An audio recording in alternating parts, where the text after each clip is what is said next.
पादपों में पोषण। कक्षा 6 में आप पढ़ चुके हैं कि सभी जीवों के लिए भोजन आवश्यक है। आप यह भी पढ़ चुके हैं कि कार्बोहाइड्रेट, प्रोटीन, वसा, विटामिन एवं खनिज भोजन के घटक हैं। भोजन के ये घटक हमारे शरीर के लिए आवश्यक हैं तथा इन्हें पोषक कहते हैं। सभी जीवों को भोजन की आवश्यकता होती है।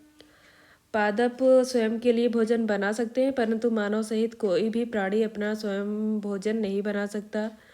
वे पादपों अथवा पादपों का आहार ग्रहण करने वाले जंतुओं से अपना भोजन प्राप्त करते हैं। अतः मानव तथा अन्य प्राणी प्रत्यक्ष या परोक्ष रूप से पादपों पर निर्भर हैं। बूझो जानना चाहता है कि कि पादप अपना भोजन किस प्रकार बनाते हैं। पादपों में पोषण विधि। केवल पादप ही ऐसे जीव हैं जो जल, कार्बन डाइऑक्साइड एवं खनिज की सहायता से अपना भोजन बना सकते हैं। ये सभी पदार्थ उनके परिवेश में उपलब्ध हैं। पोषक पदार्थ सजीवों की शारीरिक संरचना, वृद्धि तथा क्षतिग्रस्त भागों के रखरखाव के लिए समर्थ बनाते हैं तथा विभिन्न जैव प्रक्रमों के लिए आवश्यक ऊर्जा भी प्रदान करते हैं। सजीवों द्वारा भोजन ग्रहण करने एवं इसके उपयोग की विधि को पोषण कहते हैं। पोषण की यह विधि जिसमें जीव अपना भोजन स्वयं संश्लेषित करते हैं स्वपोषण कहलाती है। ऐसे पदार्थों को स्वपोषी कहते हैं।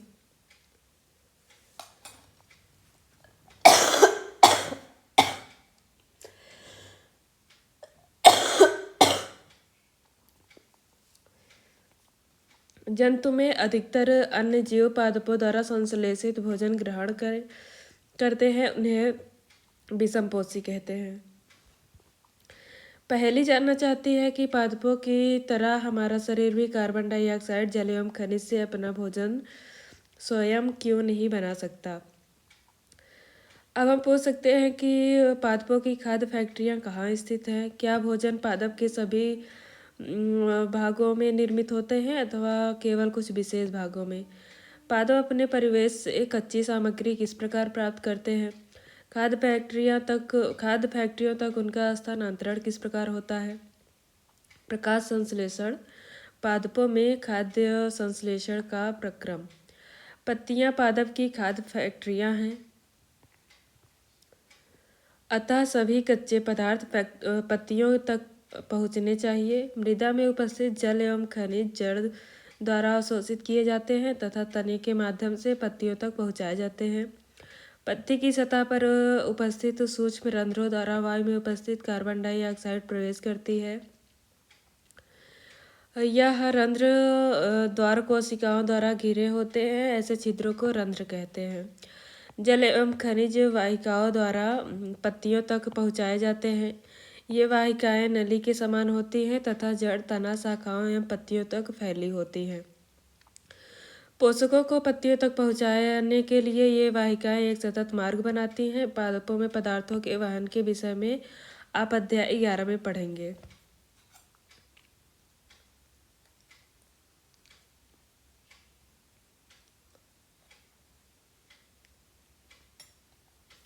पत्तियों में हरा वर्णक होता है जिसे क्लोरोफिल कहते हैं। क्लोरोफिल सूर्य के प्रकाश की ऊर्जा का संग्रहण करने में पत्ती की सहायता करता है। इस ऊर्जा का उपयोग जल एवं कार्बन डाइऑक्साइड से खाद्य संश्लेषण में होता है, क्योंकि खाद्य संश्लेषण सूर्य के प्रकाश की उपस्थिति में होता है, इसीलिए इसे प्रकाश संश्लेषण कहते हैं। अतः हमने देखा कि क्लोरोफिल सूर्य का प्रकाश, कार्बन डाइऑक्साइड तथा जल प्रकाश संश्लेषण के लिए आवश्यक है। इस पृथ्वी पर यह अद्वितीय प्रक्रम है।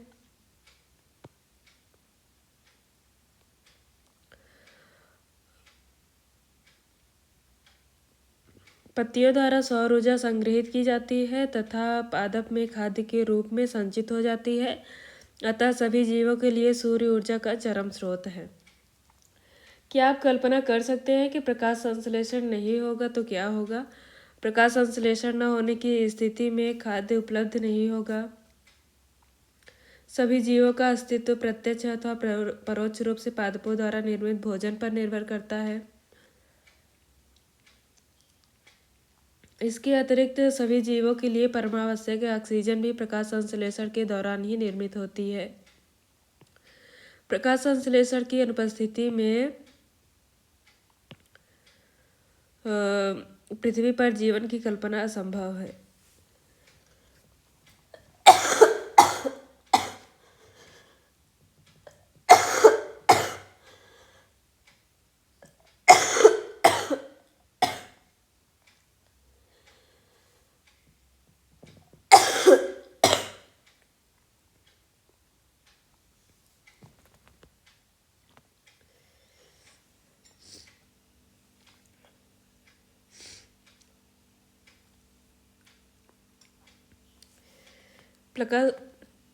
प्रकाश संश्लेषण के दौरान पत्ती की क्लोरोफिल युक्त कोशिकाएं सूर्य के प्रकाश की उपस्थिति में कार्बन डाइऑक्साइड एवं जल से कार्बोहाइड्रेट का संश्लेषण करती है।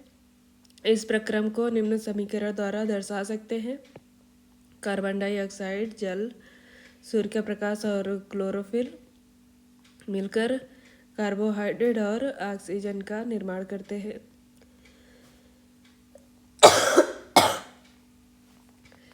इस प्रक्रम में ऑक्सीजन निर्मुक्त होती है। कार्बोहाइड्रेट अंततः पत्तियों में मंड या स्टार्च के रूप में संचित हो जाती है। पत्ती में स्टार्च की उपस्थिति प्रकाश संश्लेषण प्रक्रम का संपन्न होना दर्शाता है। स्टार्च भी एक प्रकार का कार्बोहाइड्रेट है। क्लोरोफिल युक्त कोशिकाएं दर्शाते हुए किसी पत्ती का चित्र। पत्ती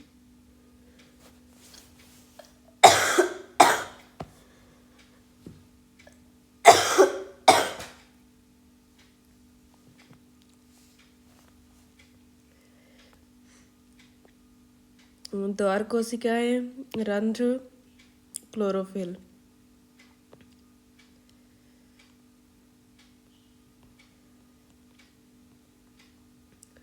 बूझो जानना चाहता है कि जड़ द्वारा अवशोषित जल एवं खनिज पत्ती तक किस प्रकार पहुँचते हैं। कोशिकाएं अर्थात सेल।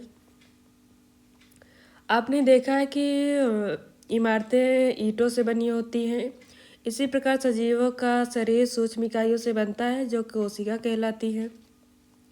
कोशिकाओं को सूक्ष्मदर्शी द्वारा देखा जा सकता है। कुछ जीव मात्र एक कोशिका के बने होते हैं। कोशिका एक पतली बाह्य संरचना द्वारा घिरी होती है जिसे कोशिका झिल्ली कहते हैं। इसमें केंद्र में स्थित एक सुस्पष्ट संरचना होती है जो केंद्रक कहलाती है। केंद्रक चारों ओर से एक जेली के समान एक पदार्थ से घिरा होता है जिसे कोशिका द्रव्य कहते हैं। कोशिका झिल्ली। पहली जानना चाहती है कि पत्तियों में ऐसी क्या विशेषता है कि वे खाद्य पदार्थों का संश्लेषण करती हैं परंतु पादप के दूसरे भाग नहीं। बूझो ने देखा है कि कुछ पादपों की पत्तियां गहरी लाल, बैगनी अथवा भूरे रंग की होती है। वह जानना चाहता है कि क्या इन पत्तियों में भी प्रकाश संश्लेषण होता है। पत्तियों के अतिरिक्त पादपों के दूसरे हरे भागों जैसे कि हरे तने एवं हरी शाखाओं में भी प्रकाश संश्लेषण होता है। मरुस्थलीय पादपों में वाष्पोत्सर्जन द्वारा जल क्षय को कम करने के लिए पत्तियां सल्क अथवा शूल रूपी हो जाती हैं। इन पादपों के तने हरे होते हैं जो प्रकाश संश्लेषण का कार्य करते हैं। क्रियाकलाप एक ही प्रकार के पादपों के 2 गमले लीजिए। एक को अंधकार में 72 घंटे के लिए रखिए तथा दूसरे को सूर्य के प्रकाश में रखिए। दोनों पादपों की पत्तियों में आयोडीन परीक्षण उसी प्रकार कीजिए जैसे कच्चा छा में किया था। अपने अवलोकनों को नोट कीजिए। अब उस गमले को जिसे अपने अंधकार में रखा था 3-4 दिनों के लिए सूर्य के प्रकाश में रख दीजिए तथा पुनः इसकी पत्ती पर आयोडीन परीक्षण कीजिए। अपने प्रेक्षण अपनी नोटबुक में लिखें।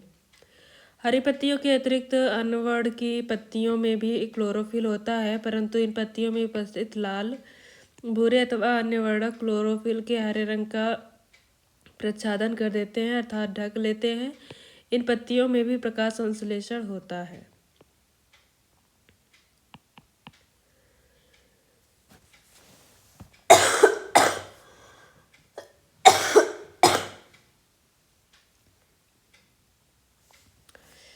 अपनी गीली दीवारों पर तालाबों अथवा ठहरे हुए जलाशय में हरे अवपंखी काई जैसे पादप देखे होंगे। ये सामान्यतः कुछ जीवों की वृद्धि के कारण बनते हैं जिन्हें शैवाल कहते हैं। क्या आप कल्पना कर सकते हैं कि इसका रंग हरा क्यों होता है? इनमें क्लोरोफिल होता है जिसके कारण ये हरे दिखाई देते हैं। शैवाल भी प्रकाश संश्लेषण द्वारा अपना भोजन स्वयं बनाते हैं। प्रकाश संश्लेषण दर्शाने के लिए व्यवस्था चित्र सौर ऊर्जा, कार्बन डाइऑक्साइड और पत्तियों में आ रही है, ऑक्सीजन रिलीज हो रही है। पत्तियों में क्लोरोफिल, जल एवं खनिज जड़ों से पत्तियों तक गमन करती है। विभिन्न रंगों की पत्तियां। पादपों में कार्बोहाइड्रेट के अतिरिक्त अन्य खाद्यों का संश्लेषण। अभी आपने पढ़ा कि प्रकाश संश्लेषण प्रक्रम द्वारा पादप कार्बोहाइड्रेट का संश्लेषण करते हैं। कार्बोहाइड्रेट कार्बन, हाइड्रोजन और ऑक्सीजन से बनते हैं। इनका उपयोग खाद्य के अन्य घटकों के संश्लेषण में होता है। परंतु प्रोटीन नाइट्रोजनी पदार्थ हैं जिनमें कार्बन, ऑक्सीजन एवं हाइड्रोजन के अतिरिक्त नाइट्रोजन भी होता है। पादपों को नाइट्रोजन कहाँ से प्राप्त होता है? याद कीजिए, वायु में नाइट्रोजन गैसीय अवस्था में प्रचुर मात्रा में पाया जाता है, परंतु पादप इसका अवशोषण इसी रूप में नहीं करते। मिट्टी में कुछ विशेष जीवाणु होते हैं जो गैसीय नाइट्रोजन को उपयोगी यौगिकों में परिवर्तित कर मृदा में निर्मुक्त करते हैं। यह विलेय पदार्थ पादपों द्वारा जल के साथ अवशोषित कर लिए जाते हैं। संभवतः आपने देखा है कि किसान अपने खेतों में उर्वरक तथा खाद डालते हैं जिनमें नाइट्रोजनी पदार्थों की प्रचुरता होती है। इस प्रकार अन्य संगठकों के साथ पादपों की नाइट्रोजन की मांग की आपूर्ति हो जाती है। इसके पश्चात पादप खाद्य के अन्य संगठकों जैसे कि प्रोटीन एवं वसा का संश्लेषण करते हैं। पादपों में पोषण की अन्य विधियाँ। कुछ पादप ऐसे भी हैं जिनमें क्लोरोफिल नहीं पाया जाता है। वे भोजन संश्लेषित नहीं कर सकते। वे कैसे जीवित रहते हैं तथा वे पोषक किस प्रकार प्राप्त करते हैं? मनुष्य एवं अन्य प्राणियों की तरह ये पादप भी अपने पोषण के लिए अन्य पादपों द्वारा निर्मित खाद्य पर निर्भर होते हैं। वे विषम पोषी प्रणाली का उपयोग करते हैं। चित्र 1.5 को ध्यान से देखिए। क्या आपको एक वृक्ष के तने एवं शाखाओं से लिपटी रस्सी नुमा पीले रंग की संरचना दिखाई देती है? ये अमरबेल का पादप है। इसमें क्लोरोफिल नहीं होता है। ये अपना भोजन उस पादप से प्राप्त करते हैं जिस पर ये आरोहित होते हैं। वह पादप परपोषी कहलाता है। क्योंकि अमरबेल जैसे पादप परपोषी को अमूल्य पोषकों से वंचित करते हैं, अतः इन्हें परजीवी कहते हैं। क्या हम एवं अन्य जंतु एक प्रकार के परजीवी हैं? आपको इस पर विचार करना चाहिए। अपने अध्यापक से इस विषय पर चर्चा कीजिए।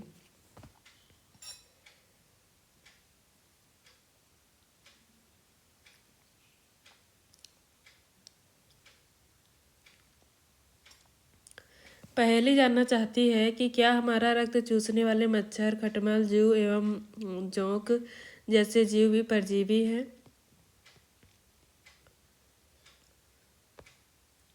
क्या आपने ऐसे पादपों को देखा अथवा उनके विषय में सुना है जो जंतुओं का भक्षण करते हैं? कुछ ऐसे पादप भी हैं जो कीटों को पकड़ते हैं तथा उन्हें पचा सकते हैं। क्या यह विस्मयकारी नहीं है? ऐसे पौधे हरे या अन्य किसी रंग के हो सकते हैं। चित्र 1 एकचा के पादप को देखिए जिसे घड़े घट के समान दिखाई देने वाली संरचना वास्तव में इसकी पत्ती का रूपांतरित भाग है।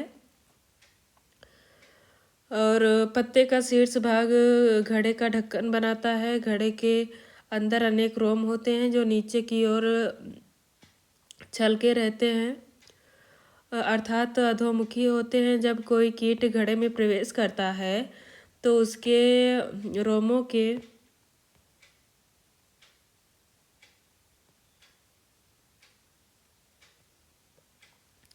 बीज फंस जाता है। घड़े में उपस्थित पाचक रस द्वारा कीटों का पाचन हो जाता है। कीटों का भक्षण करने वाले ऐसे पादप कीटभक्षी पादप कहलाते हैं। वीनस फ्लाई ट्रैप तथा संड्यू कीटभक्षी पादपों के दो अन्य उदाहरण हैं। वीनस फ्लाई ट्रैप, संड्यू और पिचर, इनके बारे में जानकारी प्राप्त कीजिए। बूझो भ्रमित है। यदि घटपटी हरा होता है और प्रकाश संश्लेषण संपादित करता है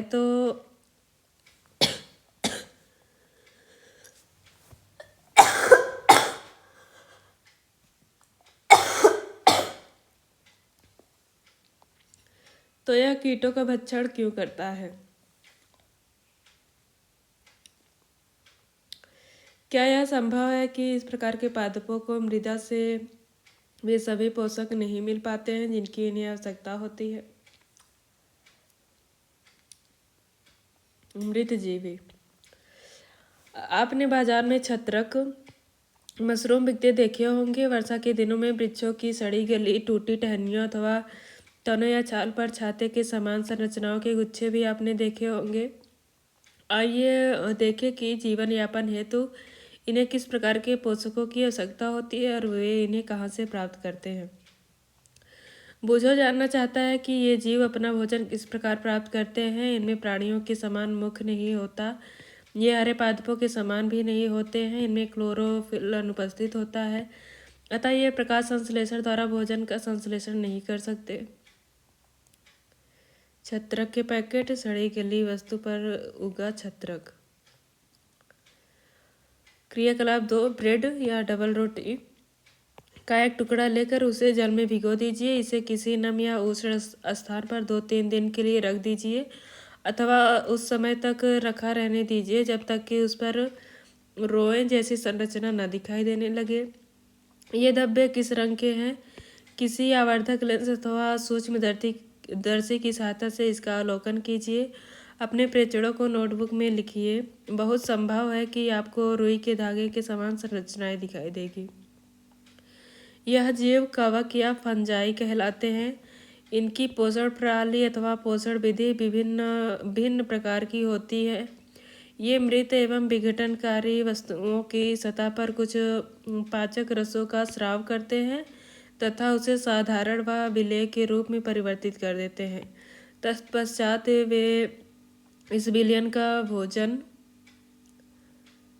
के रूप में अवशोषण करते हैं। इस प्रकार पोषण प्रणाली को, जिसमें जीव किसी मृत एवं विघटित जैविक पदार्थों से पोषक प्राप्त करते हैं, मृतजीवी पोषक कहलाते हैं। मृतजीवी पोषण कहलाते हैं। मृतजीवी पोषण प्रणाली का उपयोग करने वाले जीव मृतजीवी कहलाते हैं। कवक अर्थात फंजाई आचार, चमड़े, कपड़े एवं अन्य पदार्थों पर उगते हैं। ये उन स्थानों में भी उगते हैं जो नम एवं उष्ण होते हैं।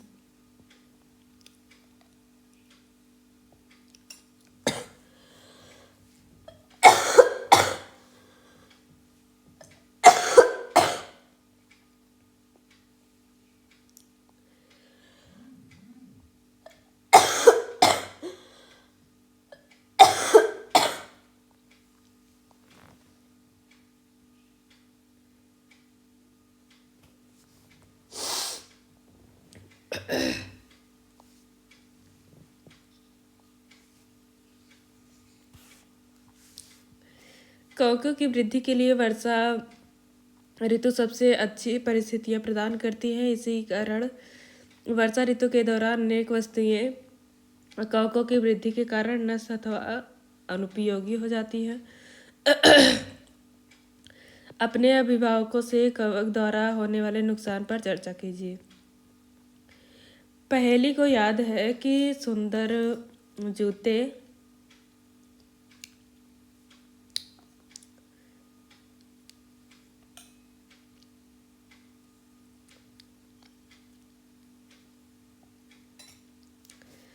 पहेली को याद है कि उसके सुंदर जूते, जिन्हें वह विशेष अवसरों पर पहनती थी, वर्षा ऋतु में कवक के कारण खराब हो गए। वह जानना चाहती है कि वर्षा ऋतु में कवक अचानक कैसे प्रकट हो जाते हैं। सामान्यतः कवकों के बीजाणु वायु में उपस्थित होते हैं जब वे किसी ऐसे जैव पदार्थ अथवा उत्पाद पर बैठते हैं जो नम एवं उष्ण होते हैं। वे अंकुरित होकर नए कवकों को जन्म देते हैं। क्या अब आप बता सकते हैं कि हम अपनी वस्तुओं को कवक द्वारा खराब होने से किस प्रकार बचा सकते हैं? बुझो को याद है कि उसके दादाजी ने बताया था कि एक बार उनकी गेहूं की फसल कवक द्वारा नष्ट हो गई थी। वह जानना चाहता है कि क्या कवक रोग कारक भी होते हैं? पहेली ने बताया कि ईस्ट एवं छत्रक जैसे अनेक कवक उपयोगी भी हैं, परंतु कुछ कवक पादपों, जंतुओं एवं मनुष्य में रोग उत्पन्न करते हैं। कुछ कवकों का उपयोग औषधि के रूप में भी होता है। कुछ जीव एक दूसरे के साथ रहते हैं तथा अपना आवास एवं पोषण तत्व एक दूसरे के साथ बांटते हैं। इसे सहजीवी संबंध कहते हैं। उदाहरता, कुछ कवक वृक्षों की जड़ों में रहते हैं। वृक्ष कवक को पोषण प्रदान करते हैं, बदले में उन्हें जल एवं पोषण के अवशोषण में सहायता मिलती है। वृक्ष के लिए इस संबंध का विशेष महत्व है। लाइकेन कहे जाने वाले कुछ जीवों में दो भागीदार होते हैं। इनमें से एक शैवाल होता है तथा दूसरा कवक। शैवाल में क्लोरोफिल उपस्थित होता है जबकि कवक में क्लोरोफिल नहीं होता। कवक शैवाल को रहने का स्थान, आवास, जल एवं पोषक तत्व उपलब्ध कराता है तथा बदले में शैवाल प्रकाश संश्लेषण द्वारा संश्लेषित खाद्य कवक को देता है। मृदा में पोषकों की पुनः पूर्ति किस प्रकार होती है? क्या आपने किसानों को अपने खेतों में अथवा माली के बगीचे के लॉन एवं गमलों में खाद्य अथवा उर्वरक डालते देखा है? क्या आप जानते हैं कि वे इन्हें मृदा में क्यों मिलाते हैं? आप पढ़ चुके हैं कि पादप मृदा से खनिज पोषक तत्व अवशोषित करते हैं, अतः मृदा में इनकी मात्रा लगातार कम होती जाती है। उर्वरक एवं खाद में नाइट्रोजन, पोटेशियम, फास्फोरस जैसे पोषक तत्व होते हैं। पादपों द्वारा लगातार उपयोग किए जाने के कारण मृदा में इनकी मात्रा धीरे धीरे कम होती जाती है।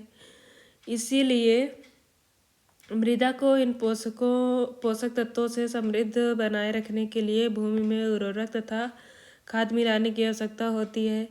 यदि हमें पादप के पोषण की आवश्यकता के बारे में ज्ञान हो तो हम न केवल पादपों को उगा सकते हैं बल्कि उन्हें स्वस्थ भी रख सकते हैं। पादपों को प्रोटीन बनाने के लिए सामान्यतः नाइट्रोजन की अधिक आवश्यकता होती है।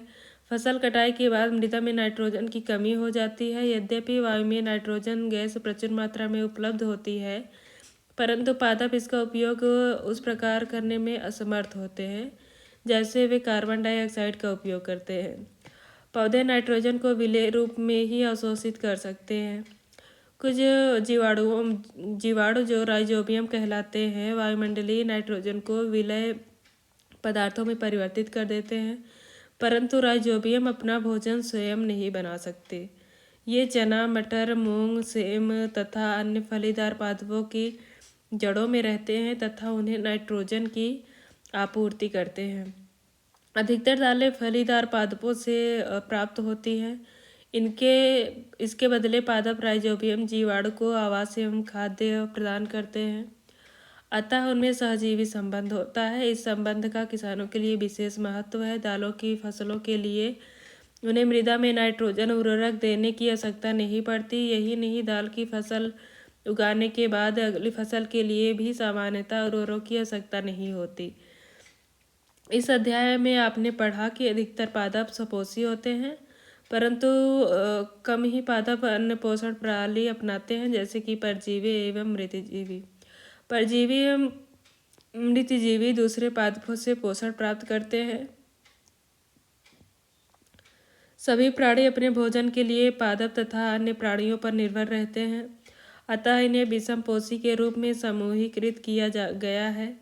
क्या हम कह सकते हैं कि कीड़भक्षी पौधे आंशिक विषमपोषी हैं? आपने क्या सीखा? सभी जीवों को खाद्य की आवश्यकता होती है, जिसका उपयोग वे अपनी वृद्धि एवं शरीर के रखरखाव के लिए तथा आवश्यक ऊर्जा प्राप्ति के लिए करते हैं। हरे पादप प्रकाश संश्लेषण प्रक्रम द्वारा अपना खाद्य स्वयं संश्लेषित करते हैं। हरे पादप कार्बन डाइऑक्साइड, जल एवं खनिज जैसे सरल रासायनिक पदार्थों का उपयोग खाद्य संश्लेषण के लिए करते हैं। प्रकाश संश्लेषण के लिए क्लोरोफिल एवं सूर्य का प्रकाश अनिवार्य रूप से आवश्यक है। कार्बोहाइड्रेट जैसे जटिल रासायनिक पदार्थ प्रकाश संश्लेषण के उत्पाद हैं। प्रकाश संश्लेषण के प्रक्रम में क्लोरोफिल की सहायता से पत्तियों द्वारा सौर ऊर्जा का संचयन किया जाता है।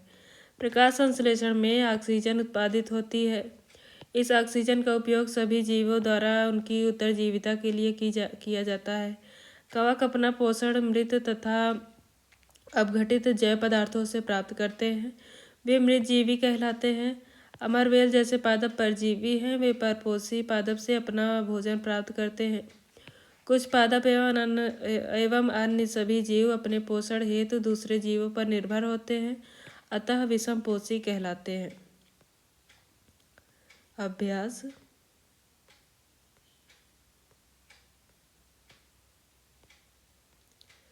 विस्तारित अध्ययन क्रियाकलाप एवं परियोजना कार्य। गमले में एक चौड़ी पत्तियों वाले किसी पादप को लीजिए। एक काले कागज की 2 पट्टियां लेकर उनके मध्य में लघु माप की वर्गाकार आकृति काट दीजिए।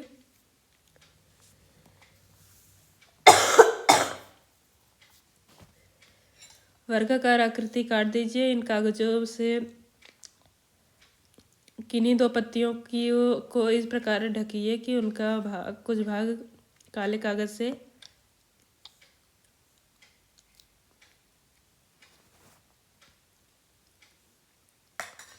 ढका रहे, जबकि शेष भाग काटी गई वर्गाकार आकृति के कारण खुली रहे। फिर इस प्रकार सावधानी से एक क्लिप लगा लीजिए। पादपों को 2-4 दिनों के लिए सूर्य प्रकाश में रखिए। पत्ती के ढके हुए एवं बिना ढके हुए भाग के रंग का निरीक्षण कीजिए। क्या पत्ती के दोनों भागों में कुछ अंतर दिखाई देता है?